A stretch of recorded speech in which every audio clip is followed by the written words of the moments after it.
Give me the argument, the best argument you know, for the power of cinema.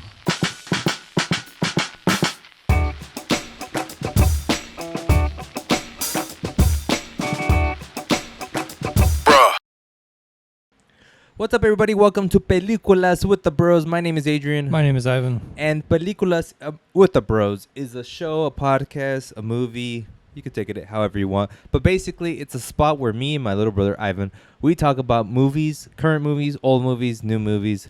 And we're talking about a new movie today. We're talking about Suicide Squad. Yes, sir. Directed by James Gunn. James Gunn. James Glock. James Glock. That's what I call him. It's cool that he has a rapper name naturally. James Gunn. Or is That would he... be, yeah. That would be a really good rapper name. It'd be simple to the fact. You know what he lives. You know what he's about. James Gunn. Yeah. Like, it's so like, It's not like Pooh Shiesty. yeah, like, it's a little weird to say. James Gunn is like, he just hits you. Yeah. He just, Right hand, right to the jaw. I'm thinking like right in the chest. And like, just like, What's up? My name's James Gunn. and you're like, James Gunn. Nice to meet you. That's him. Well, today we're talking about Suicide Squad, but before we get to that, I just want to say, please hit that subscribe button. If you haven't subscribed, please hit that thumbs up button. It helps with the algorithms of sorts. We're on all podcast platforms, so check us out on all podcast platforms. So if you're listening to us on podcast, check us out on YouTube, Peliculas with the Bros. If you're on YouTube, check us out on podcast, Peliculas with the Bros. Spotify, Apple Podcasts, Google Podcasts, Stitcher, iHeartRadio, all these things. We're there, Ivan.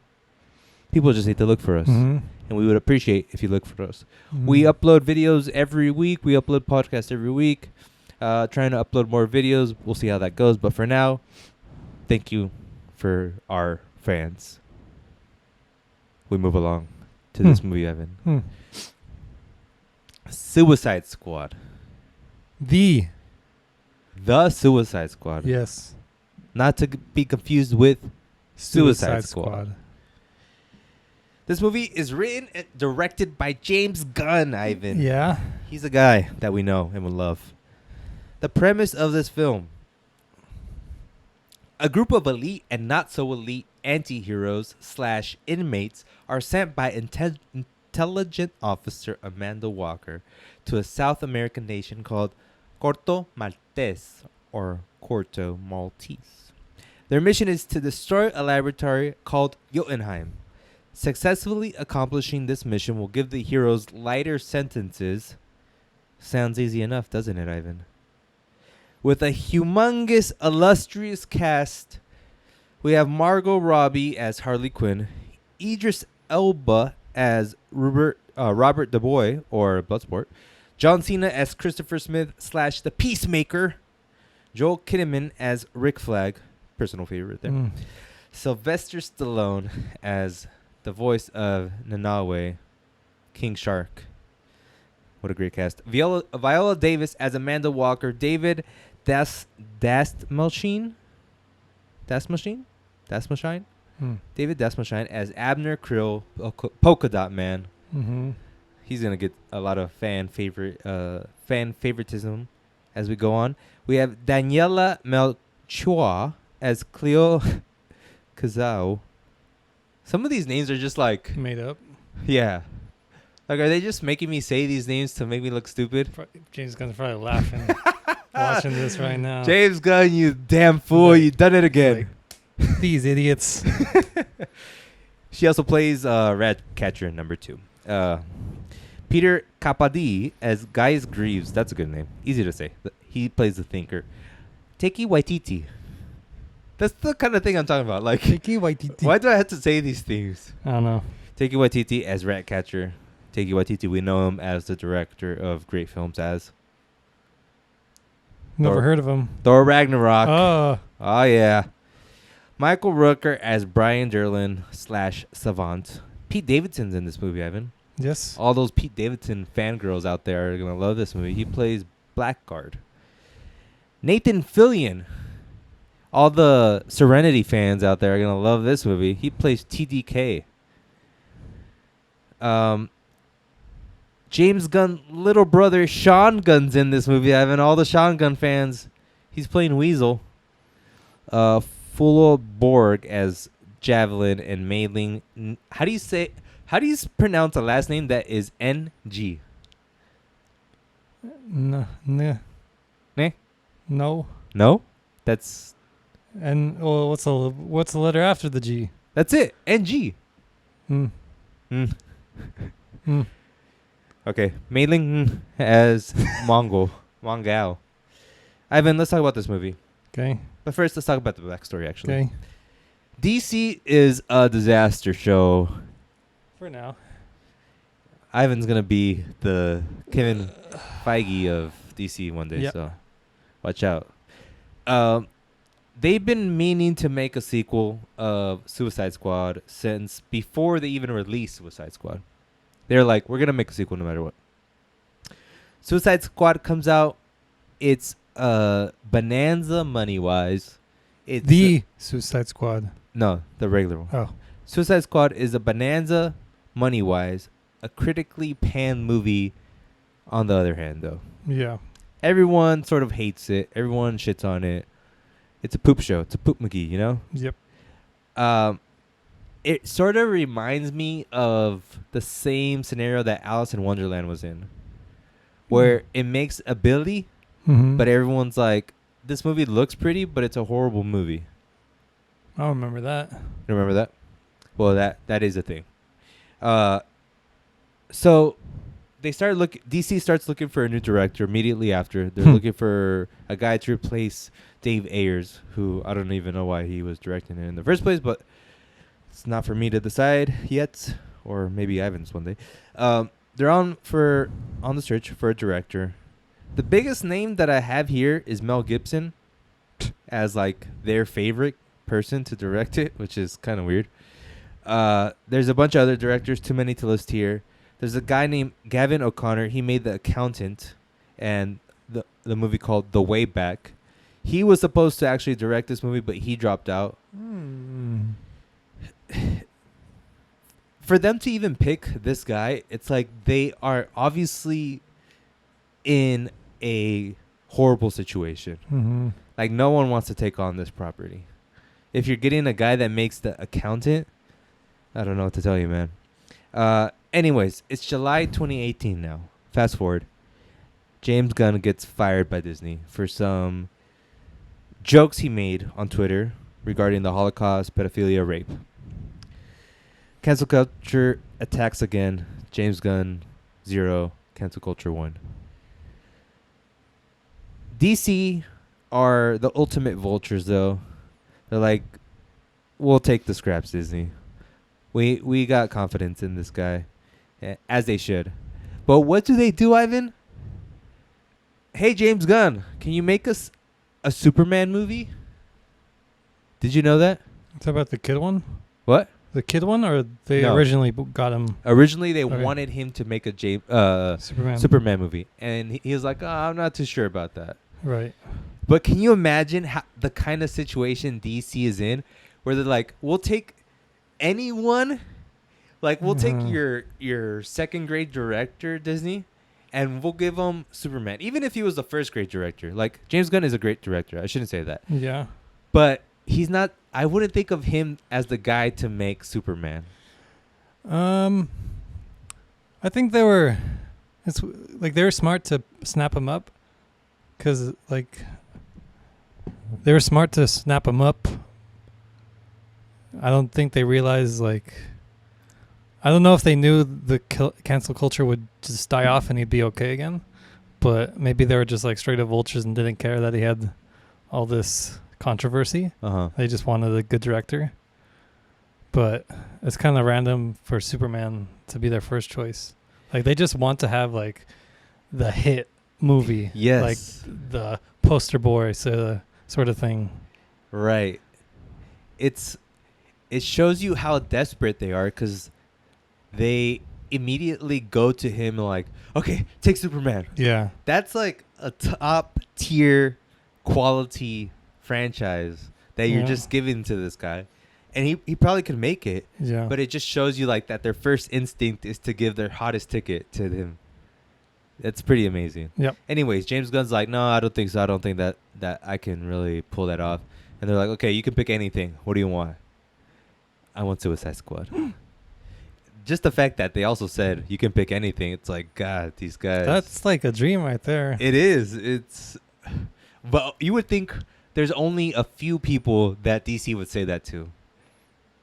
I think they're so desperate. They're like, this guy's a good enough director. He'll probably make something good out of whatever we give him. Yeah. So they're like, who cares? But for example, let's say you were running DC Studios, whoever Mhm. they're called.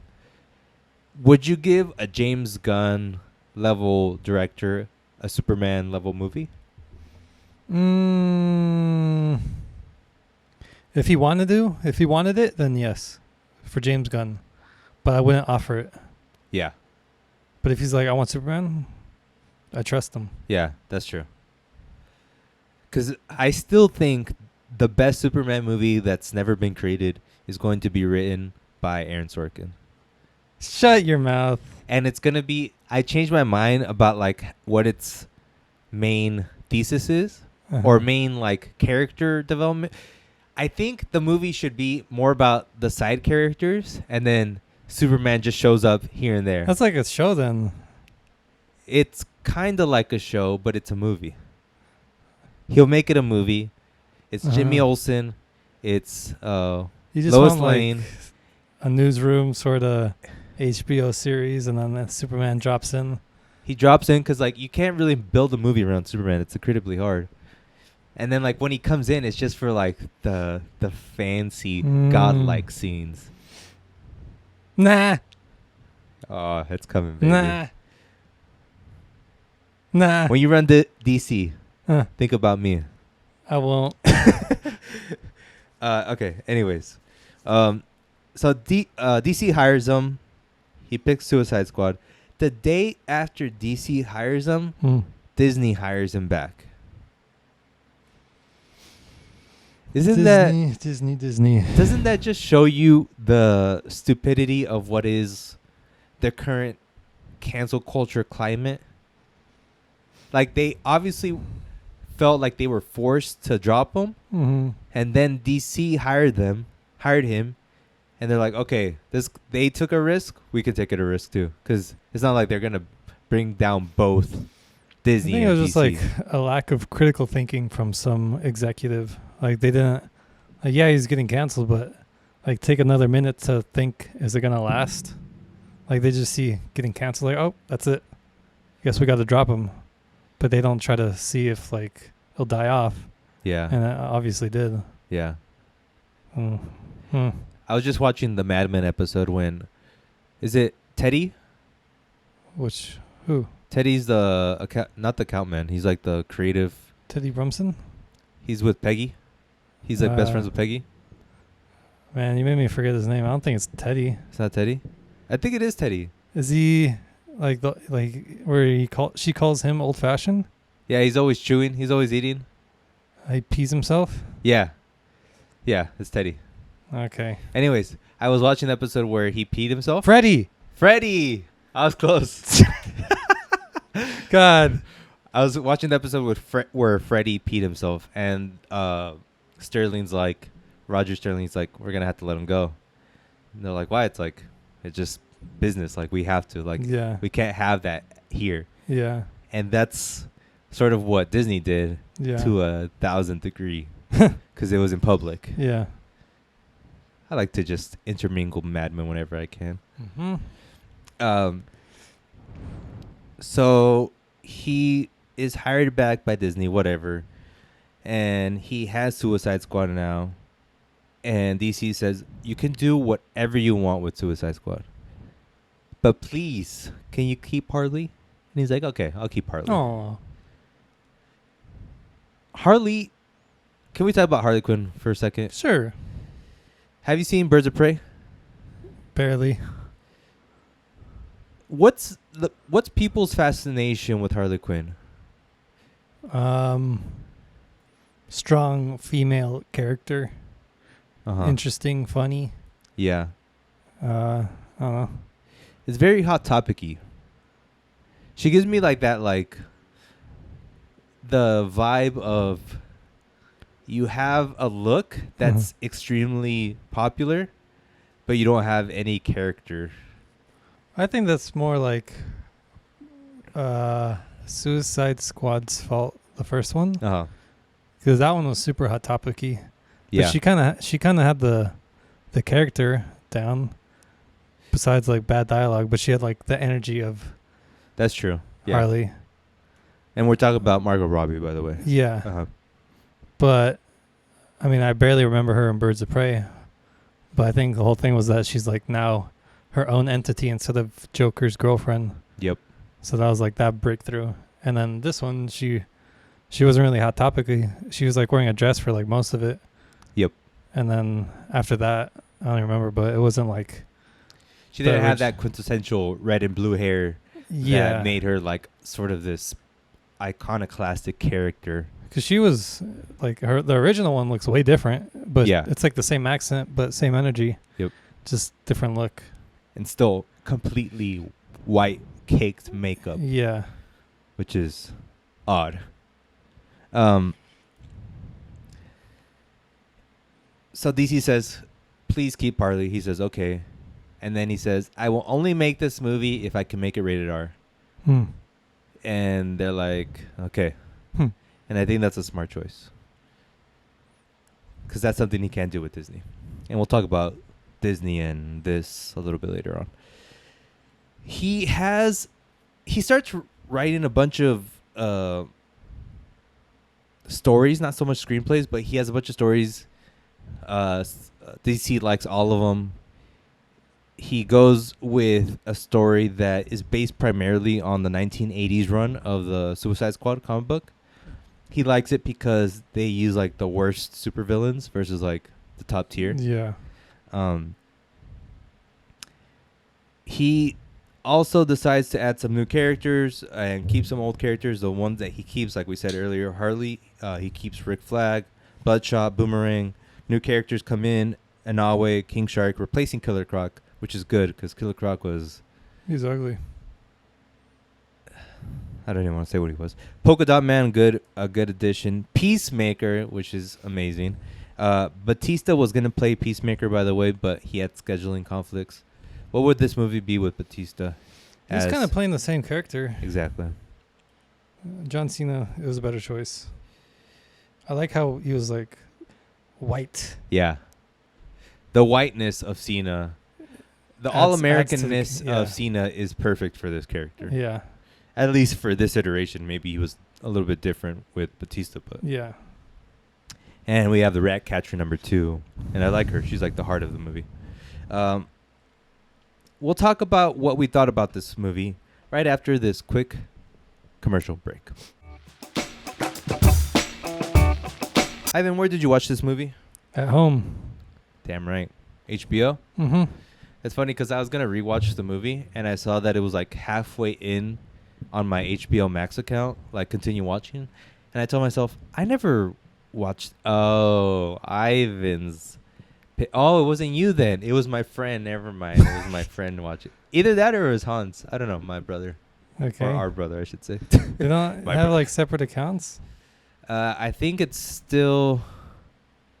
I don't know. It said continue watching. Someone was watching it. What if my fiance was watching Suicide Squad again? She's like a secret lover of Suicide Squad. I would be. She did like Harley Quinn from the first movie. That is the thing. See, like she loved the Harley Quinn look. Yeah. It's such a like easy win.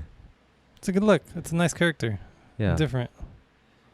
Isn't that sort of crazy though? How like things can stick when you create it the right way, even though the movie was garbaggio. They just created this It's like perfect look. A diamond in a poop. Yeah, it's like when a rhino poops a shit, and in the shit there's a big diamond in there. I just said that. I know. I was thinking of something that I just tried to reiterate what you said. What the heck? Woo! All right. You watched it at home. Yes. I watched it 2 weeks ago. We went to a free preview screening of this movie. There's so many nerds.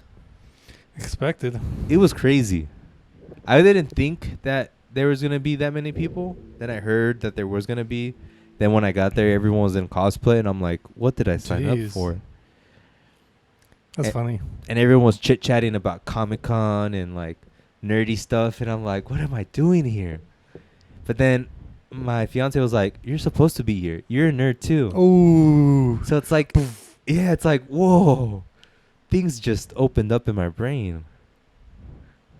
Like, I look at myself, I'm like, look at these nerds. Well, I'm in the pack of nerds. Here. It's so weird, Ivan. I don't know what to say. What did you expect going into the movie? A good fun movie. Good fun movie. Nice popcorn flick. Could turn my brain off. Just enjoy it. Yeah. Think about only good things. As you watch things blow up, Yes. and now we're ripping people in half. Yes. I was perfect. I assumed that Gunn was gonna deliver a great movie. Like, I had extreme confidence in him, and I'm like, Mhm. okay, this movie's gonna be good. After the movie, what'd you think? What It were was your good. immediate thoughts? Oh. It was good. I was like, this is good. And then I went on with my life as per normal. Is that what you want out of your superhero movies? Out of like B tier superhero movies like this, I want it's good. That's what I want. Right. Solid movie. Just Right. good. I'm not expecting to cry over anything.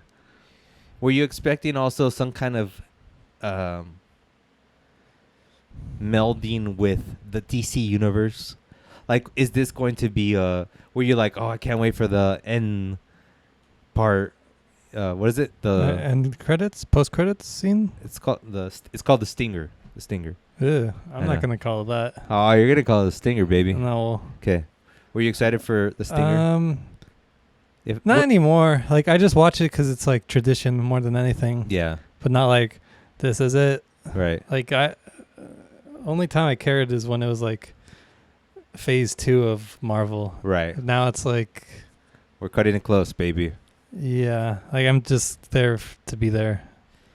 So, you thought it was good. You had a fun time. You liked the movie. It's a good point about turning your brain off and just enjoying a movie, not having to think about the cinematic universe it fits into, and just trusting the director, not having too much like of a critical eye, just enjoying the movie, right? Mm-hmm. I felt the same way. I had fun watching the movie. I rewatched it at home just to because honestly they had some like formatting issues at the theater. They had the screen was too small. Like, they had the image way too big for the screen. Mm-hmm. It was like it's like 110% when it should have been 100%. I don't know why. Anyways, I watched it. It was good. Yes, I liked it, and that's a good thing. Yes. It's not a bad movie. Yes. What is it about Gunn that he can do, that he can just make a good movie? Because I would venture to say that he didn't have a lot of time to make this movie. Okay. He was hired in 2018. He made it in 2019. It's 2021, given post-production and pandemic stuff. He didn't have too much time to make it. How does he do it so easily? Or what makes him good? Talent and an eye and skill is all it is. Then an eye for what's good? Yeah. I think that's like the biggest thing, like artistically, just in general. Like, if you don't have that, like your finger's not on the pulse sort of thing, Yeah. and you just think whatever you do is funny, and maybe he's going to be bad in like 20 years or whatever, but as is now, he knows what he's doing, Right. and it doesn't look like he's taking himself seriously. Right. and he shouldn't. he he he's able to like look at a movie or look at a character or plot or an IP for this instance and say, what's good about this thing? Like, what makes it work? Mm-hmm. He looks at Suicide Squad and he's like, what makes it work is that there's these anti-heroes, villains that are sort of the low grade of the DC world. Mm-hmm. And they're losers basically. So let's put them in a situation where they try to win, a lot of them lose, and we see their flaws, and it's going to be funny just watching these characters fail, and it's going to be fun to watch them win, the ones that do survive. Yeah. And where when you look at like the original Suicide Squad by David Ayers, whatever his name is. Sorry, Ayers. I don't mean to say whatever. Whatever. He's watching and he's gonna be like, I remember you. You're gonna get blackballed. Uh-huh. Sorry. His movie was so serious. Yeah. And now that there's obviously released the Ayers cut because he's saying the movie that they released wasn't my original vision. And to that I just say like, so you lost your battle in trying to make your movie. And what came out was not your movie, but you put your name on it. Yeah. I think when you look at like people who pull out of movies, like Lord when he pulled out of Han Solo movie, like that's what you should do if you care about the quality of your movie. Pull out before you are invested. Right. Like if you're gonna come out a year later and say, oh well, I don't really agree with the movie that came out. Well, you put your name on it. You obviously agreed on it. On something. Yeah, they gave you a fat check. That's probably why you said yes. And I think it's just silly to have, again, released the Ayer cut after we had the Snyder cut. I get the Snyder cut was better than the original one, but it's not going to change anything, in my opinion, of who Snyder is. Mm-hmm. But back to Gunn and his vision, and you look at his career where he gets Scooby-Doo, he writes it. I'm not going to say it's the greatest movie of all time, but for a 10-year-old Adrian, I was watching Scooby-Doo like it was no one's business. I rewatched it like a year ago. It held up. Yeah, it holds up. It's good.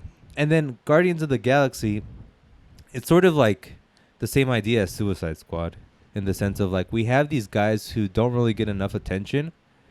Mm-hmm. Let's make them a little bit funny.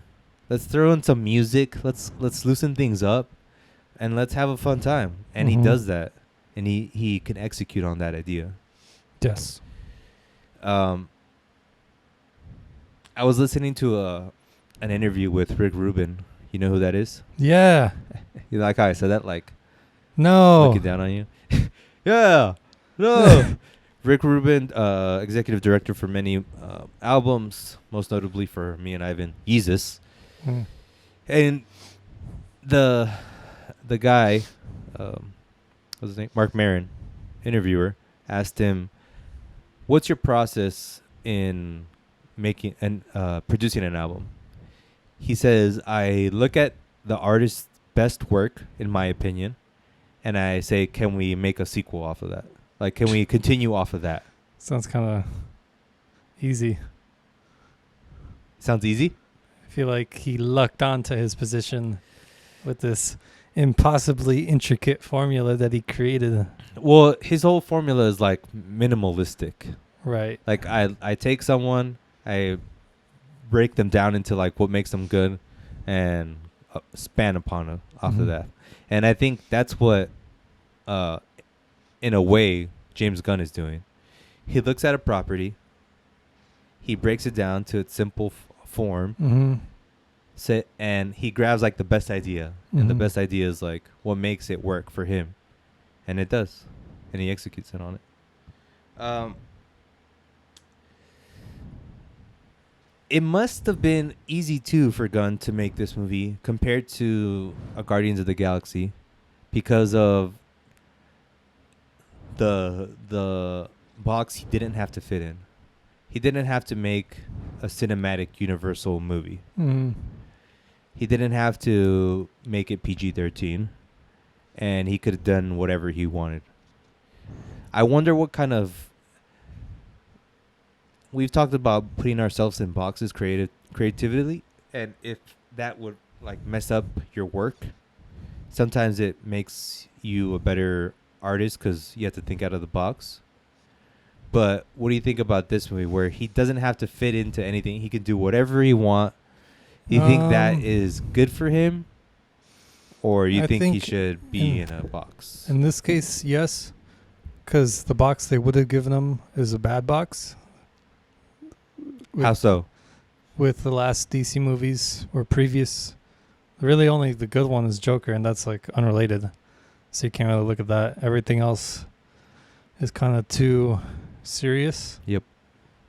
And it just wouldn't really have fit if they try to make it into that box. Yep.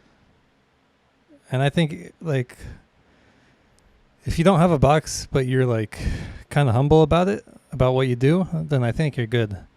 But if you don't have a box and you're like kind of like Kanye levels of ego, but maybe you don't have that kind of talent, then you're gonna maybe go too far in different directions out of like the art of it. Right. But you're not that guy, you know? You're not that guy, bud. Yeah. Yeah. I do. There is something I love about this movie that it's different from other DC and Marvel movies where I don't like you said, you don't have to really think about it too much. You don't need to know the backstory about too much of the stuff.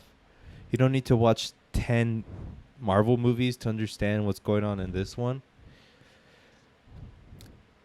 And to your point that you brought up numerous times, should DC just be like the graphic novel version of... Because, okay, when you look at what Marvel's doing right now, they're creating this crazy interconnected universe that pretty much resembles what comic books are today, where everything is connected. If DC does it the other way, which is like, let's go the graphic novel way, where like every graphic novel is it's completely own, what is it called, canon. Yeah. In that way, you can just not have to worry about the connection between this movie and the other movies. And also, subconsciously for viewers, they'll be like, oh, DC movies, those are the ones where we can watch without having to worry about connected everything. Yeah. Because they like... In this movie, there's like a lot of... Like Starro, he's like a classic DC villain. Yep. But they don't make you think that like that's a big Easter egg. Yep. Like they just introduce the villain, that's Starro, and he's just like an alien entity.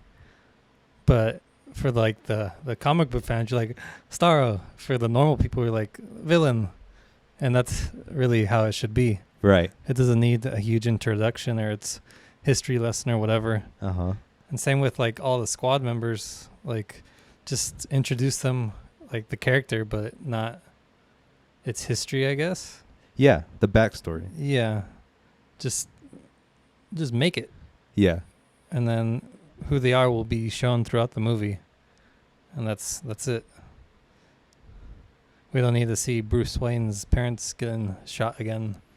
Yeah, honestly, if I see another like true origin story, it's gonna kill me. Like, of just like that feeling of, okay, it's the similar plot points you always have to hit, you know? Oh, I was a weak person. Now I'm a strong person, and then I'm testing my powers, and my I'm fighting my first villain, and then my first test. I'm like, oh god. Yep. We can't do that anymore. Yep. Let's take a quick break, and we'll be right back. This movie starts off pretty fast. Starts off with a bang. Yep. I had no idea about this concept of death. Death. Yeah, I didn't Death. know that there was this concept that a lot of these characters might die. I thought it was just gonna be a big ensemble movie with a bunch of It's like in the name. the Suicide Squad. Yeah, Like they're gonna kill themselves. in a way. But when I was at the theater watching it with all my nerd friends, they're like, I wonder who he's gonna kill off first. Yeah. And I was like, what? He's gonna kill off people? And in the storming Normandy scene, basically where they're storming the island and people start dying, I'm like, oh, this is fun. I love this. And it subverts the viewers' ideas of like what could happen. You know, Mhm. when you go into a movie, you think like, oh, these are the guys that we're supposed to root for, and then half of them die in the first 10 minutes. That's Yep. fun. Did you have an idea about that? Like that people were gonna die? Just by reading on the internet or what? In the original one, that's happened too. Like they That's just true. some of them just straight up died. Yeah. So like with this one, I was expecting death in some way, in a lot of ways, I guess. So I wasn't too like there's deaths like but I wasn't like what. I like. Obviously, Weasel was amazing. The Weasel character, who's Yeah. an what is it? I'm not Anthropomorphic? even- I'm not trying. Anamorphic? I don't know. Animorphs. Remember that? Yeah. What a horrible thing. There's like this little bug that would go in your ear. That's like part of the bad people in Animorphs. Mm-hmm. And it would crawl in your ear and control your brain. Oh, I hate that kind of stuff. Body horror. Yeah, the Weasel was fun. His little... See, it's stuff like that Gunn knows will Just make funny us to laugh. look at. Yeah. Yeah. Like, just throw this guy in. And it's funny because most of the characters, they're literally not known by 90% of comic book fans. Yeah. Like, you have to know your shit to know who the Polka Dot Man was. Yeah. And that is what makes Gunn good, too. It's like, let's grab this obscure character who's in one or two comic books and put him in the movie. And to make it work, it's like, yeah, we could have killed him off, but no, he's one of the prime guys in this movie. What do you think about Harley Quinn? Like, Good. in this movie, compared to other movies. You think she's good? Yeah. Yeah, I think she's much better. What about Rick Flag? He was cool. I like him. Yeah. And he has no powers, but he's just a good character. Like a guy, an American that rides a West Coast chopper type of character. And I love his yellow shirt. That's stuck in my brain. Viola Davis was good. A Mhm. fiery general who would do anything. It's incredible that she would take this movie still. Yeah.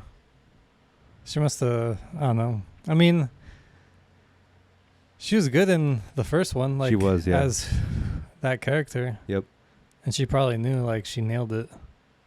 So, like, a sequel with an actual director, she probably just needed a good script. I'm like, okay, I'll do it. Yeah. And that was it. Bloodsport. Good. Will Smith was going to be back, but I guess he had scheduling conflicts, so they got Idris Elba. Much better. Well, I wouldn't say much better. I don't know, man. It could have been good with Will Smith, but I just, like, I don't feel like I missed out on anything. Right, exactly. Like, what is Will Smith going to give me that Idris Elba is not going to give me? Yeah. Especially, like, this character where he's supposed to be this, like, grizzled guy. Yeah. Will Smith is a handsome man. Not saying that Idris Elba, he's actually pretty handsome too, but he's more grizzled. Yeah. That's the kind of guy I want to see Bloodsport as. Peacemaker. Oh, Peacemaker. Quite good, I would say. John Cena. John Cena. It is crazy to think that Bautista was gonna play this. Mm-hmm. And it is very obvious that him and Drax are the same character. Just like dopey. dopey, buff, roided out guys. Yeah. And I like the the switch that he's like this American patriot Yeah. that would do anything for peace, even kill babies and women. Very political. I love what he's like. I'll do anything for peace, no matter how many people I have to kill. The contradiction is apparent. And he was so good. And this is another thing that makes Gunn so good is that like he makes this character so good that halfway through shooting this movie, they're like, let's make this a show. Yep. God damn, like, Yep. and it also shows you how much DC would do anything just to have like, Good content. yeah. Oh my God, man.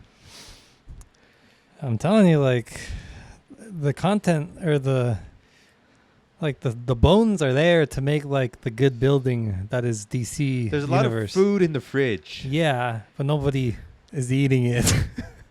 No one's making tacos. Everyone's eating the Yeah. meat by itself. Yeah. They're putting poop all over the carne asada. Yeah. When you could just grab the salsa. Don't grab the poop that's in the toilet. No, that's not what it's for. You grab the salsa that's in the fridge and you put it on the meat. I don't know, man. Sometimes we make it seem like it's so easy, but the way that movies come out nowadays and how most of these Marvel DC movies come out, I feel like, come on, man. They just need the Kevin Feige, and then if they don't have that, just have like they need someone to just trust the process, because I think executives see like something, and then they're like, oh, I don't like that, and then they just meddle too much. But if you just find that one person you trust to handle like just the general structure, then you're good. I don't think it's too hard. Like a smart executive, and if they're executives, they should be kind of smart because they probably went to Harvard or whatever.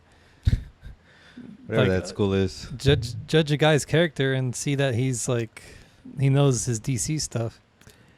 So I'm gonna get back to the characters, but you're making good points here, and I want to touch on it because I recently read an article about how CBS basically gave all the money to this one guy to be the guy for Star Trek, and he's supposed to make like 20 shows out of Star Trek now. And I was like, damn, this guy must be good because I don't follow any of like the latest Star Trek or anything. And he's making like a bunch of spin-off shows. I'm like, oh, I'm going to look on this guy and like read up on him. Then I start reading reviews about like the latest Star Trek shows and stuff like that, the ones that he's helming. And basically they say that it's sort of divided where they're like, the criticism is divided. One of them is like, he makes okay shows. The other people are like, he doesn't make Star Trek shows how they used to be made. It's more like action-y and stuff like that. And I'm not sure if they're right or wrong because I've never seen the show or anything, but it makes me think like too many people or too many companies are looking for this like Kevin Feige guy to do this to every property that they own. And it's sort of disgusting because it's not creative to me. It's more consumerism. To me, it's like you're just doing it. Obviously, you're just doing it for money. But like, if you hire a guy, he should be the guy that is top tier, imagining things, making things at top quality, not to make as many shows as possible. Yes. I'm not saying that is what it's going on, but that's what it seems like from people who are criticizing it. I don't know. I have this weird feeling that it's going to fizzle out. Like this Marvel Kevin Feige thing is a one-off.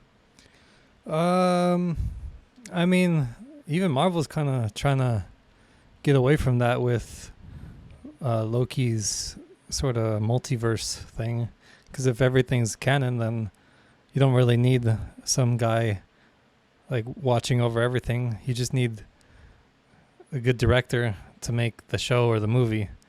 And then if anything, just say like, okay, this one's going to align with our central spine that is phase 4 or 5 after WandaVision 20. Oh, God. Or if it's just like get like the guy who directed Green Knight and say, hey, do X Mad Men. Ari Sorky's gonna write it all. Jesus Christ. What kind of beast are you creating here? But it's like not canon, not like original timeline canon, but Kevin doesn't have to even look at it. He just sees like, oh, they're good. It's a good team. Yeah. Just let it do whatever. Yeah. So that way he doesn't have to watch everything. He just has to watch the main thread, the spine of it all. And that's kind of like DC should do that, like, but they don't have a spine at all. Just have that web of multiverse. Yep. Things. I honestly think that the web that, or the universe, the multiverse that Marvel's creating should be immensely bigger than the spine. Where the spine is like 3 movies that you need to watch to understand the 4th film, and like the web is like the 30 shows, the 30 movies, you know, that don't connect to the main thread. It's like the tree. The trunk is the spine, and then all the branches, like you can watch all that, but if you just stick to the trunk, branches don't connect back to the spine. You want that or you don't? No, I do not want that. That won't. Oh. I want it to be outward, where you don't need to watch the branches. You just need to watch the trunk, which is like a pine tree, because it's like straight up a trunk. And then like all trees, like all their Christmas branches, tree. All trees, their branch never reconnect to their. That's debatable. But do you agree with that? That there should be less things on the spine than on the branches. But I think that's the way it's gonna go. It's just that we're still phase 1. Okay. Point 1. But do you want? Okay, so back to the original question too, though. The original phase 1 through 3 had like 20 movies, right? Yeah. I want from phase 3 to 6. I just want 5 movies in the main spine. But then I don't think they could build up a big baddie enough. I saw like a TikTok of a theory is like King the Conqueror is gonna be Loki of phase 1 or of phase 5 or whatever. Oh, like, okay. Yeah. They're gonna, Loki King, and then it's gonna be like Galactus and whatever the other guy was. I don't remember what the middle villain was, but then Thanos and then and then Doctor Doom or something like that. And they're just gonna like kind of recycle. Yeah. That like because Loki was kind of a big bad. Yeah, he was when it was just phase 1, but now we're like that pipsqueak, that little guy. That little guy couldn't hurt a fly. Not even Hulk. Yeah, but that's how I see it going. Yeah, it could be. I don't know. Let's continue on this idea of DC and Marvel, though. I am realizing that that's not like my bread and butter like it is for you. Okay. It's not that I don't like DC and Marvel movies, because I obviously like them. I will obviously watch them. I'm a Disney Plus subscriber. He's my referral code. Just kidding, I don't have a referral code, but I feel like I'm definitely in the camp of I'm getting fatigued by these movies. And I don't look to them for much creativity. Like, I don't look to them as I would look at Dune or Green Knight or any sort of artsy project. That I think that's my bread and butter, more so than the comic book movie landscape. That's just like a mini realization I had while thinking about this. What? Rambling? Yeah. And it also, like, when I look back at, like, when the Marvel movies were coming out, I sort of left after Iron Man 2 and didn't come back until Black Panther. Because I didn't watch the sequel to Avengers. I didn't watch Iron Man 2 or 3. I didn't watch, like, the day of, you know what I mean? Yeah. I didn't watch Thor 2. I didn't watch a bunch of these movies. And then I heard Black Panther was good, and then Infinity War was ramping up.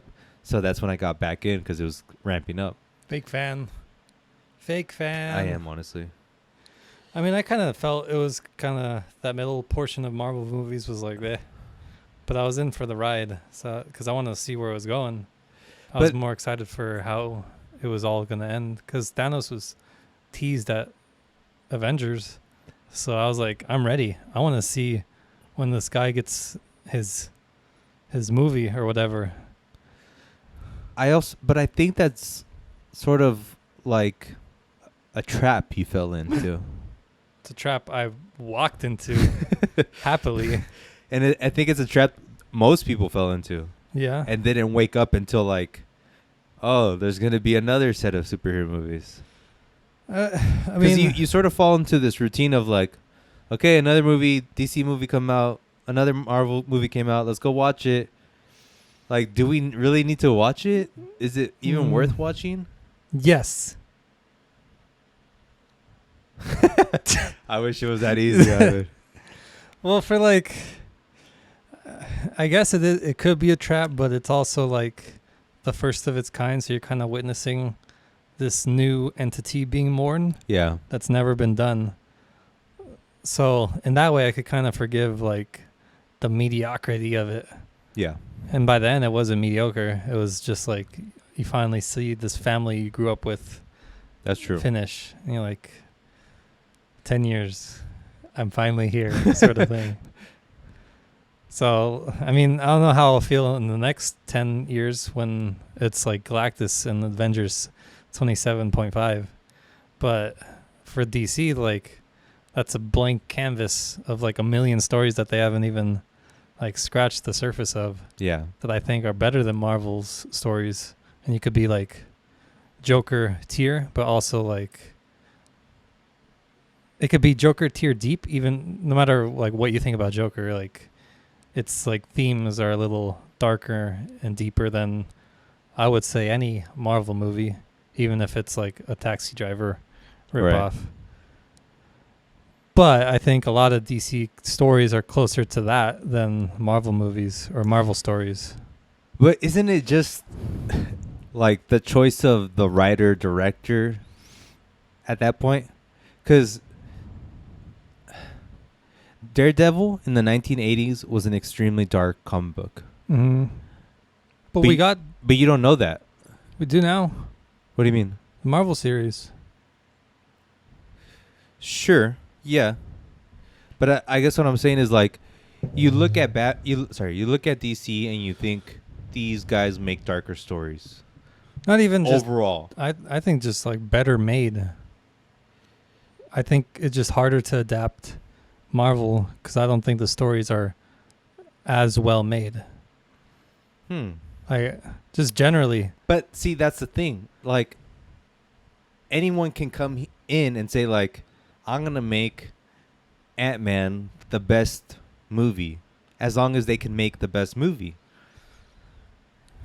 It's up to the creator to do that.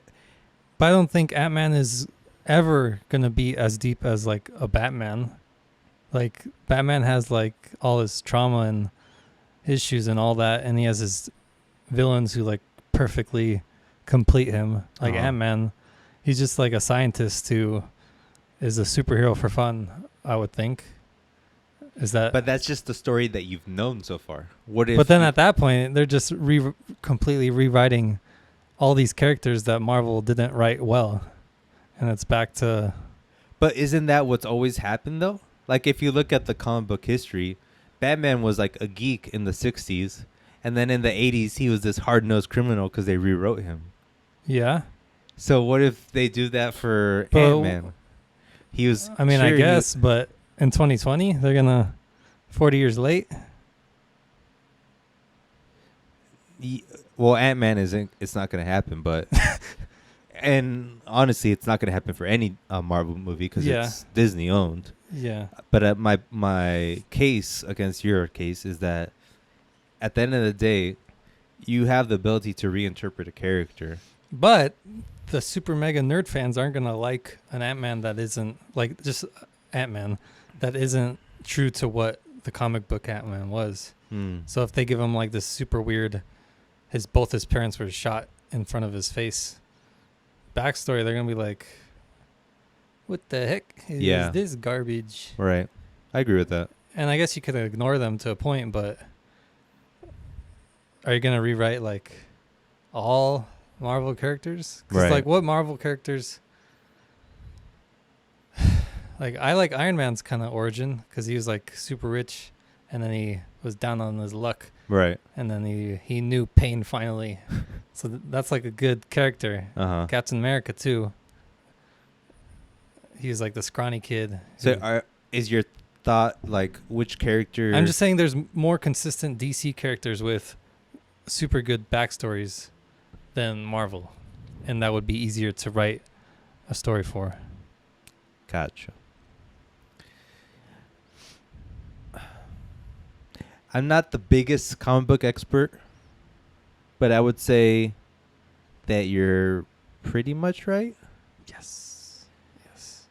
I think the cheat code that DC has is like they have this mega franchise that was written really well, Batman, for many years. Thanks to people like oh god, I'm blanking.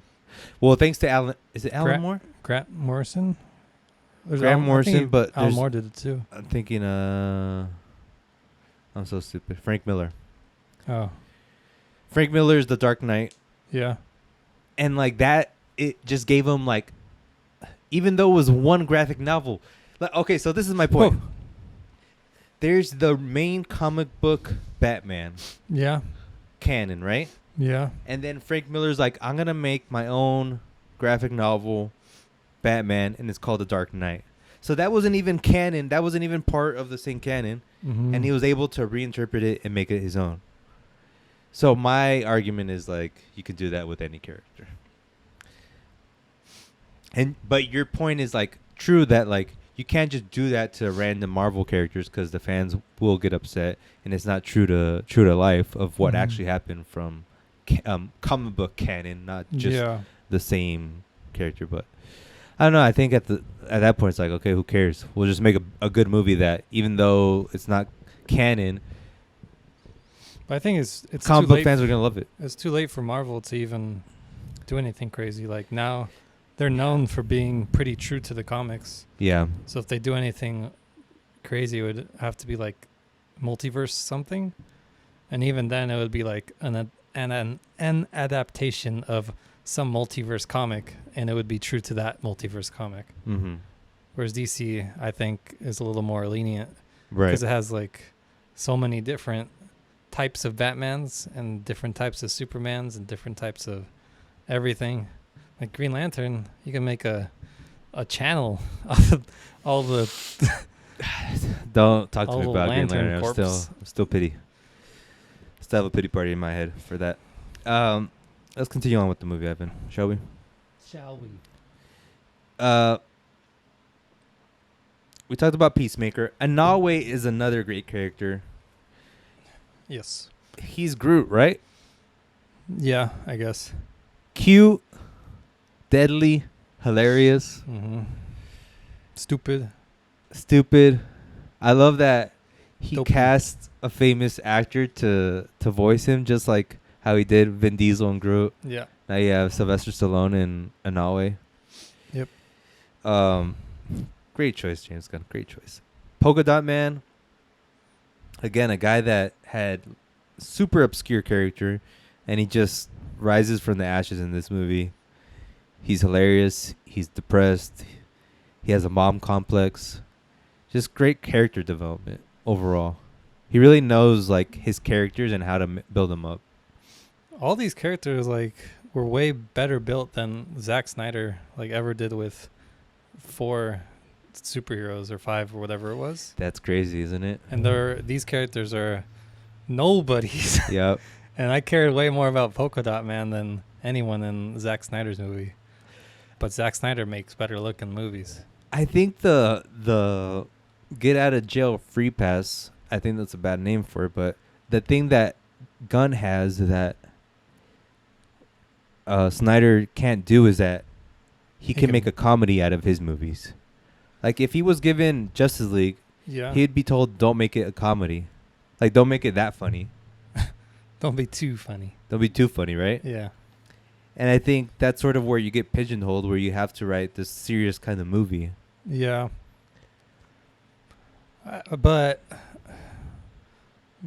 we don't know if Warner Brothers told him to make it serious. So he's like, That's true. I'm going to make this so serious. It could have been like a Justice League from like the 80s, like the 70s or 80s cartoon show, where it's basically like the Batman, like, yeah. You know? Like that would have been awesome by Gunn, and he would have had his fun, made a comedic Justice League movie, dorky characters in their costumes. It just, I don't know. It's hard to see how, like, if they want to do another Justice League, like what characters they could use, because they got the Pattinson, and he's gonna be like dark, and I guess they can use him, because like in the Justice League show, Batman always kind of plays the same character, and everyone's like, who's this dark guy, and they're kind of scared of him. But Superman always plays the same character, and like everything he does. The Wonder Twins, remember the Wonder Twins? No. They're like two like twins in purple outfits. And they're like, Wonder Twin powers activate. From what? From Justice League, the show, the cartoon show. I don't remember. And Gunn would have a ball with like these random no-name characters who You are. should do a Teen Titans movie. Yeah. Yeah. And then do this. It's like the James Gunn formula, just a ragtag team of nobodies, and then make it funny. Yep. James Gunn movie. Teenagers. Yeah. Lots of color. Yep. That'd be good. I wonder how directors feel too. Like if they're like, do they want to make these adaptions or do they want to create their own movies? I think if you're a fan of comic books, you're gonna do both. But I think not a weirdo, like Christopher Nolan. I don't think he's a comic book guy. Yeah. But he probably likes the Batman character, and he's gonna make it in his vision, and that's what he did. It was a really Christopher Nolan visioned Batman series. It wasn't really close to the comics. Right. It was super realistic. Well, it was as close to the Dark Knight comic, the graphic novel, but it wasn't like comic-y action. Right. It was like realistic action. As much as possible. Yep. Yeah. I don't know where I was going. Directors that what they really want. Just you gotta get the director who's a fan of comics. Like that's. And obviously, Gunn is a big fan. Yeah. It comes through his work. If they're not a fan of the comics, just don't do it. Right. Like even if it's Ari Sorky. That's the only reason I wouldn't do Sorky, because I know he hates comic books. Oh. Well, I don't know, but looking at him, I'm like, you hate comic books, don't you? Yeah. Okay. Yeah. Got to be fan. Baseline. Starro is amazing. Yeah. Great creature design. I love how he just straight up says there's a kaiju in this movie. Yeah. Like he explicitly says where his reference is coming from. And it works. Yep. The design of him is amazing. It's disgusting. I hate those little things that come out of his armpits. Oh God, I want to throw up. Little mini Staryus. Pokemon. What's his name? Starro? Yeah.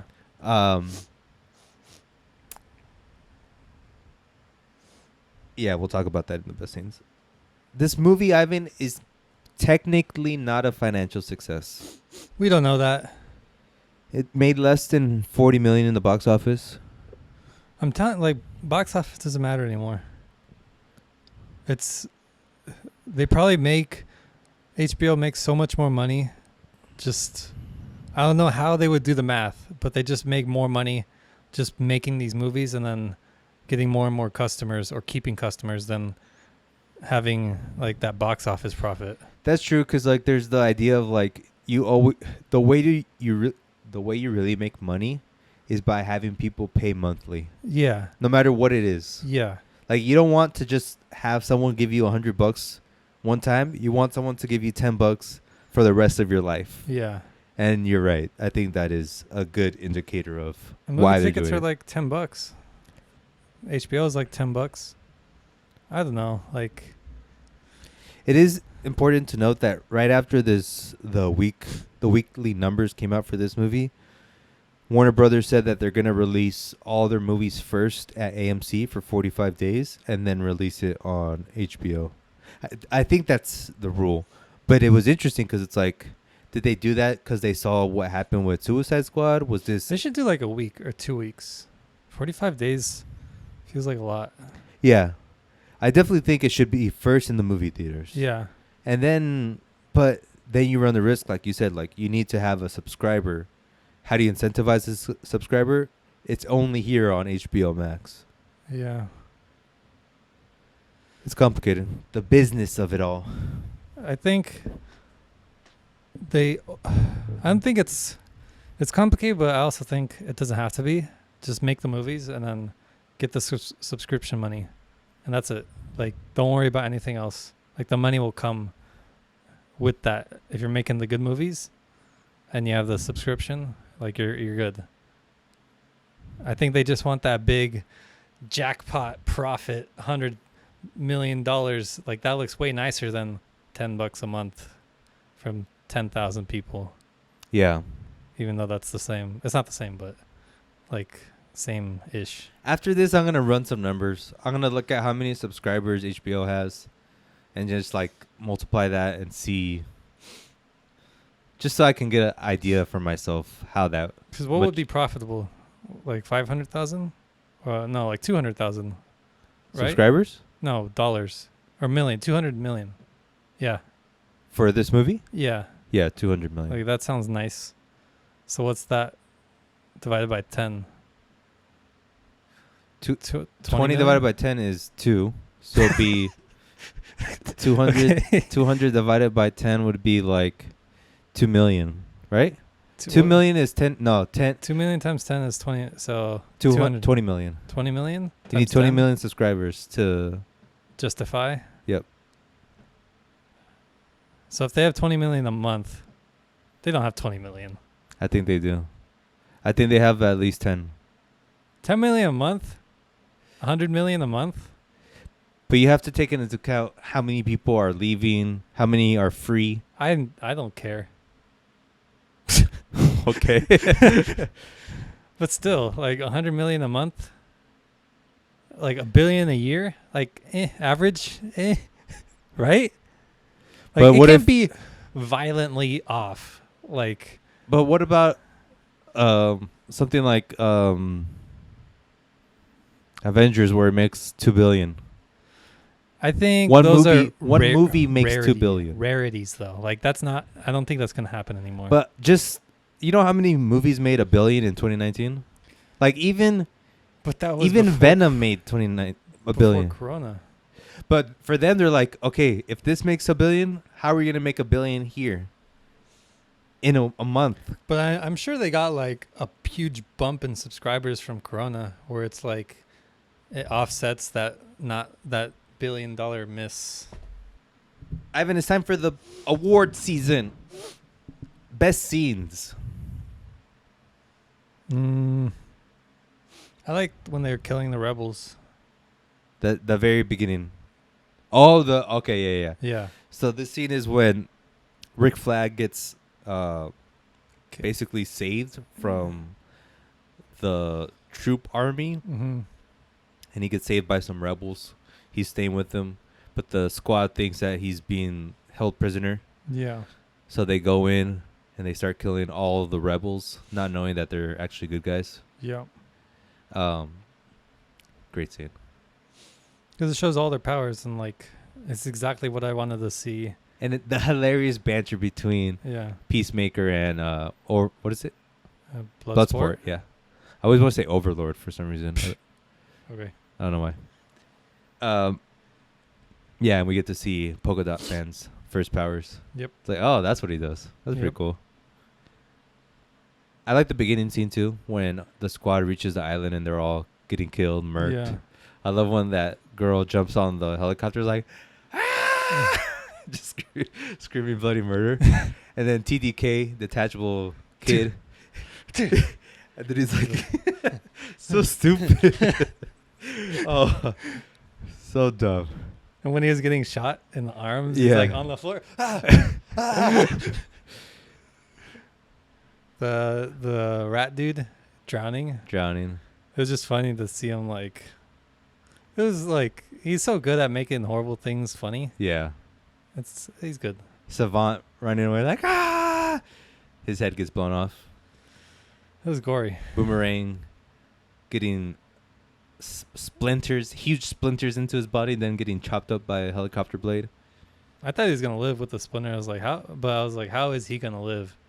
And then they saw the helicopter. I was like, oh, they're killing him. Never mind. Don't have to worry about this dude. He's out. Yeah. I like Harley fighting her way out of the jail.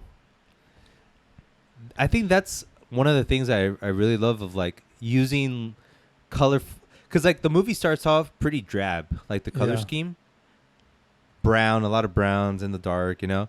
And then they go to this island, and all of a sudden they're in this like Panama-looking festival island, and there's a bunch of colors. And the scene specifically where Harley's escaping has like fake birds, fake flowers around her as she kills everyone. I think that's a cool visual style that he uses. Mm-hmm. I think that can be used more. And it works for her character. Like, Yes. It's probably what she sees. Exactly. So it's like, oh, cool. It sort of reminds me of. I think that's how you make a good Harley Quinn movie, where like, yeah, she doesn't have powers, but she's kind of psychotic, same way as Joker is. So do things that would be sort of like, was it fantasy realism? Yeah. Things that are actually happening in her head, but aren't happening in real life. I think it's a cool little take that he does. Entering Jotunheim, that was a fun scene. The music playing, I think it's the Pixies Yeah. in the background, and they're just destroying the army, shooting holes into their stomachs, and then obviously Inawe ripping a man in half Yeah. as thunder goes off in the background. Great scene.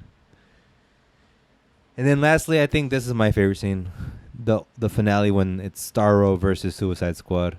Yeah. Just the whole battle was fun, and I love when Harley goes into his eye. So gross. It was so gross, but it was so good. Yeah. I think that's another thing I love. Like, he's not afraid to do something disgusting. Yeah.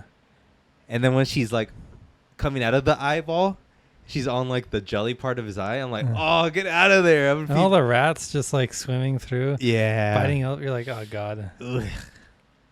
Thank you, James Gunn. Thank you for doing what most people don't. What's the best scene? Is it the saving Rick Flag from the Rebels for you, or is it? Yeah, I mean, I liked all of them. There wasn't like a super standout scene for me.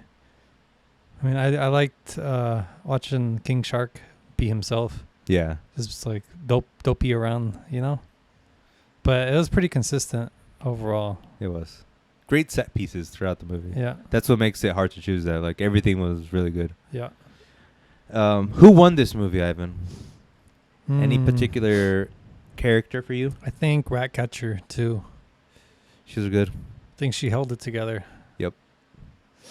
Her or King Shark. Yeah. Yeah, I think definitely Ratcatcher 2 held the movie together. She was sort of like the plot through point throughout the whole movie. Yeah. And King Shark was just like fun, hilarious, and that's all you need to be. I think Peacemaker has something to say in this conversation. I just don't want to give it to him because he I'm sort of bummed out that he's so similar to Drax, Yeah. He's good. but he's still good. Yeah. All right, Ivan, it's time. Let's rate this movie. 1 out of 5 tickets. Can we do out of 7? I think that would really separate us from the crowd. Look, see your reaction. You're like, no, but shouldn't you do what you don't want to do? 1 out of 7, Ivan. What do you give it? 1 out of 7? Yeah. This is a hard scale. I don't know why you're making me do this. I give it. It's such a weird scale. I think that's why no one ever does it. But if nobody does it, then we have to do it. Okay. I What about give 1 out it- of 3? That's too easy. That sounds like bad. Okay, good.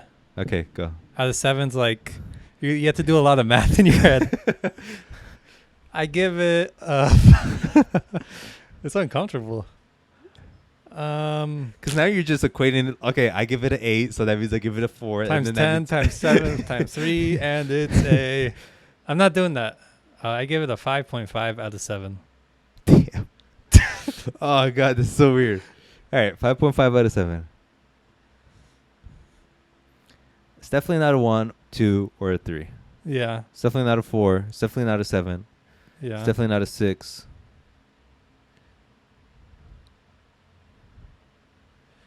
Give it a 5. That low, Adrian. I think. I give it a 5 because it's not my type of movie. It's not like artistically amazing, Mm-hmm. but I think it's fucking fun Yeah, and I like it. yeah. 5.5. I think that's gonna change next week because now you're making me think. Maybe what if we just use like words like Out of 7, but you say a word. no like But is this out of 7? like a bad, amazing, or totally radical? That's still out of 3. But what if we add like 5 more? But I like 7. It's uncomfortable. It's super awkward. Yeah. All right. Amazing. Thank you, James Gunn, for another great movie. What's our movie for next week? Actually, we won't be here for 2 weeks. Yeah. So we have time to think. Yeah. Anything? Yeah, I guess that's it for the movie. Yep. Now, let's move on to a section we like to call Things and such. Ivan. I'm getting married in a couple days, and I'm so stressed out. Me too. Well, you jerk. You just took my thunder. All I have to say is, if you're getting married, Don't. if you're getting married and you're trying to make a wedding and all that kind of stuff, just know it's not that much work in the grand scheme of things, but what takes The what mental. you would think takes less than 10 minutes takes 2 hours. And it might change. It's like what I think. Like you What's that? I don't know. There's like a being, an entity, something in the corner of your room. No, I think it's because Extraterrestrial origins, definitely. Like when you're planning things with a decent sized group of friends and it's kind of far away, that's hell in itself. Yeah. So I would imagine this is like times a billion. It is because it's like, yeah, it's a great point where you realize like how hard is it to get 3 of your friends at the same spot. It can be hard. Now multiply that by 3,000. 30. I mean, it's already too late for anything, but Don't get married, Adrian. But I think you got to go in with the mindset like, this is happening. These are people that are invited, and then if they don't go, that's it. You can't like dwell on anything else Yeah. out of that. You know, Yeah. like that's how it is with like a friend group. I think like you got to invite them. If one person says no, but like 5 people want to go, like okay, we're gonna go. Yeah. And it sucks, but like that guy sucks too. You know? Yeah. So It's so blunt. It sucks. I know. That guy sucks more, but let's go. like it cancels out. Like 2 evils make a neutral. Yeah. I know what you mean, mathematic boy. So yeah. Next time you see me, I'm gonna be Mr. Frostio. Finally. I'm just excited to for the day after and not having zero things to worry about. Me too. Jesus Christ. And then I can't wait to. I'm in Cancun, reading that damn book right there on a beach. I'm gonna be living life with a margarita. Mm-hmm. I think that's like, I sort of understand the idea of like I just want to retire early. Like I don't want to retire early. Like I want to make things for the rest of my life. But I can see where people hate what they're doing, and then they're like, I just want to not do that. I think like the key, what people want is to like retire their stress early. Yes. And that's what you want. Right. And that would be like financial stability, good family worked out, like everything's fine with the family, everything's fine with friends, you have your friend group, like everything's fine. But that takes so long to do if you don't know what to do. Like if you don't know how to make money, it's going to take forever. If you don't know how to make friends, it's going to take forever. If you don't know how to find a partner, it's going to take forever. Yep. It could take 50 years for some people. It just depends. So you could retire. You could retire right now. If you make the right calls. Talk to the right people. I'm gonna call my stockbroker. All in on Cash App, baby. falls. Lose it all. Anything on your side? Anything you're into? I'm going to a wedding this weekend. I don't know if you. At one point, I was gonna say like, whose wedding? Like, it was Who? Yeah. Who? My brain isn't working right now. Yeah, that's it.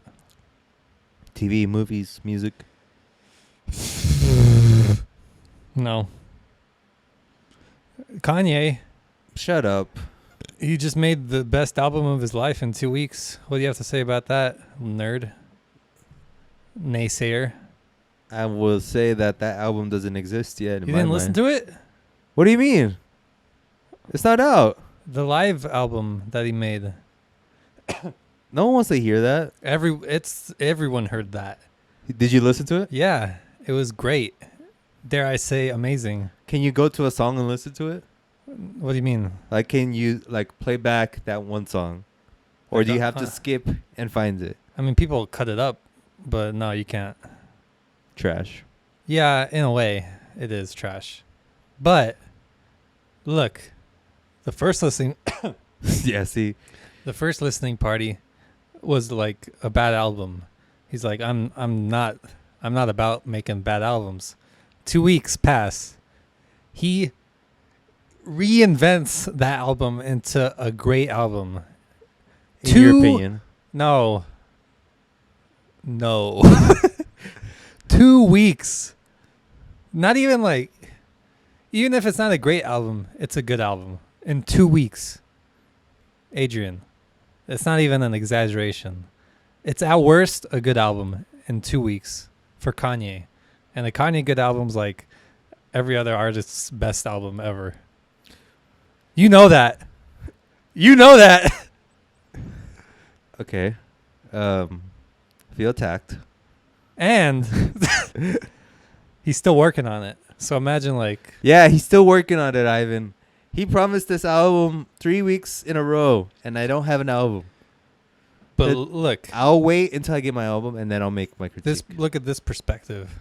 He is making an album live. Nobody's done that. I actually heard that. I heard that, like, take.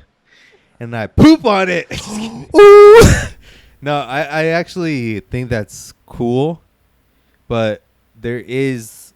And I think there's a potential for that kind of idea, too. I hate how Jack Dorsey's like, I have an idea. Release the album? Release the album and just make it a prototype and edit it while you go. Okay, genius. He did that with his last album. Yeah.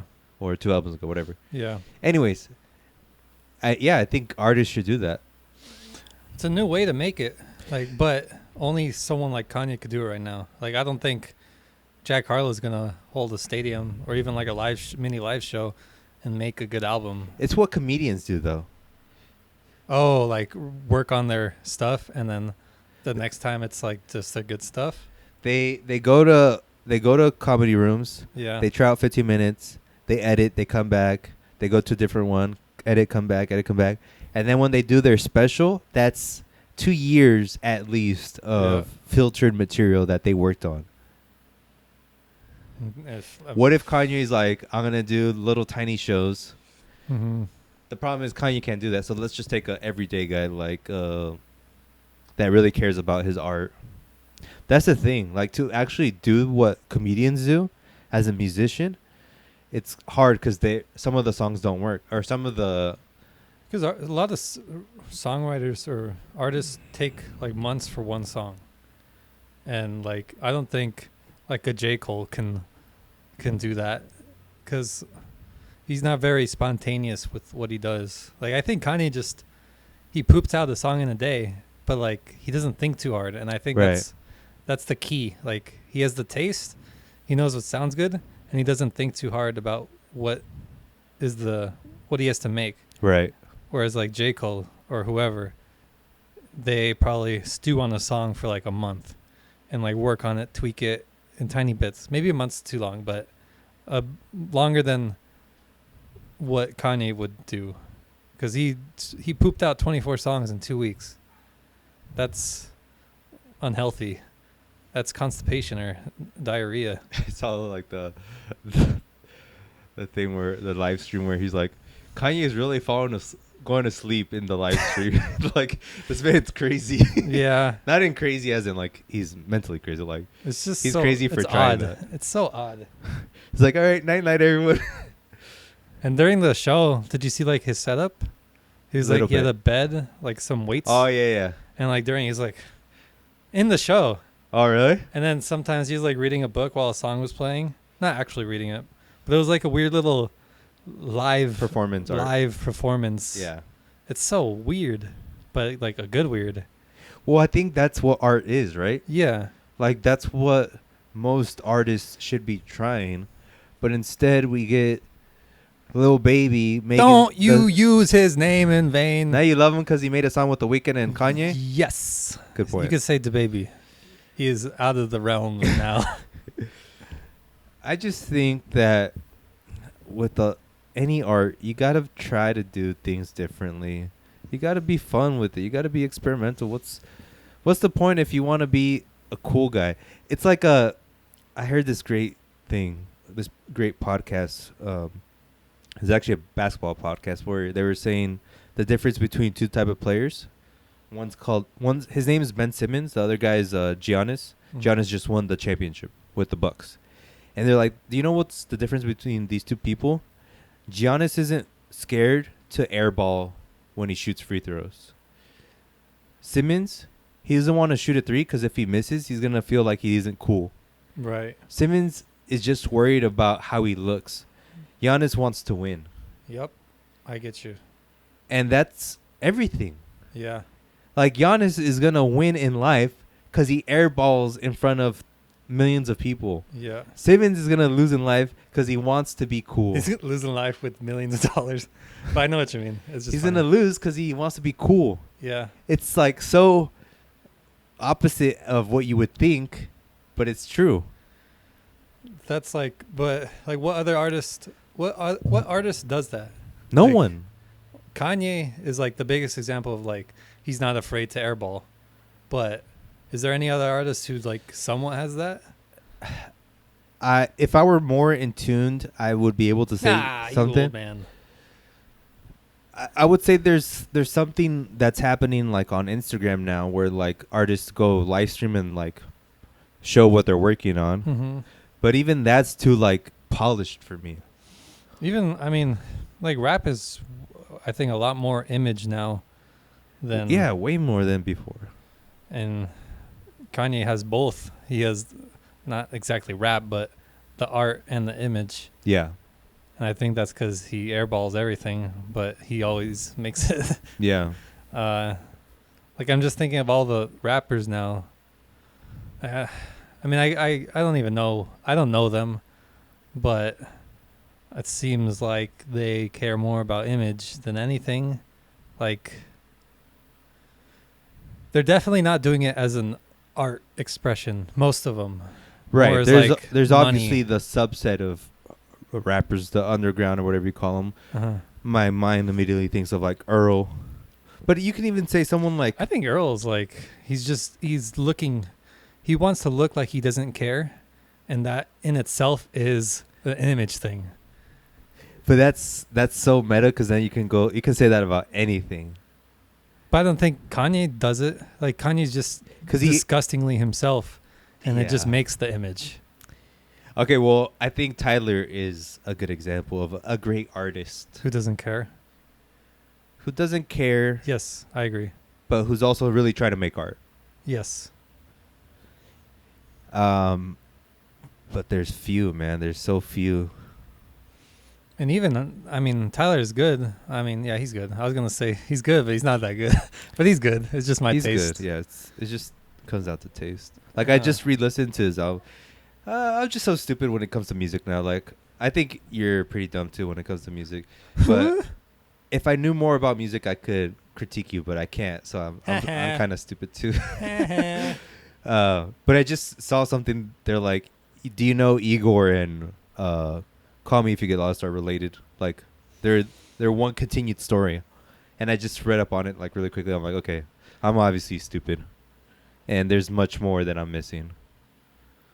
Like the reason why he was rapping about cars and boats and stuff was because he's playing a character, and he's the antithesis character that is in Igor. Yes. Yes. So I'm stupid. Yes. Yes. I just think there's so much things that we're missing I think because we're not even looking with correctly. the stuff that I'm missing, I'm still right. Even if it's, this is it. I mean, only Tyler's really making concept albums like that. So maybe, yeah, I'm missing that. But even knowing that, I don't think it really changes anything for me. Like, I'm in like, the wider. yeah, it's just like, oh wow, that's impressive. But it doesn't make me like the music more. It just shows like he's on another level of making something. Yes. Um, Yeah, you're saying your taste is still your taste. yes. Yep. But like so many other artists aren't doing that. Like there's nothing deeper in the Baby or Lil Baby or Baby Keem or You're just maybe so depressed. Baby. Maybe Baby Keem's good, but he's still too young. Like I don't know what his shtick is Yeah, exactly neither. yet. But he seems good. Yeah. But just so many of them are nothing sandwiches. Just there to make the money, have the image, and then hopefully keep it forever. That's what disappoints me too about like there's like rappers that could be that, but they're failing in my eyes. Like I think Rocky's kind of like that. He's good, like he's just who he is, and he makes the image. yeah, Rocky is definitely he's like on the tier of like almost failing because I think he's failing because he doesn't care about music anymore Yeah, as much, or he doesn't care about portraying that image in front of everyone as much as someone like Travis Scott, who's utterly failing because he's actually an empty person. yes, But he can actually succeed wildly if he cared about quality. yeah. And then also same goes for Uzi Vert, who has like the spark. He has the spark, but he doesn't have the direction. So Yeah. he makes albums that just run in a circle. Yeah, And that can be said for most artists. Like Uzi is a million times better than Baby. Which one? Has the potential, has a million times more potential than Baby, Yeah, but they're the same because they don't have the drive to do anything. They have like the same amount of drive to create. Baby has this. Which way Baby? Lil Baby has way more drive than Uzi Vert. Uh-huh. That's why he's at the top right now. Yes. But he's not creative. Yes.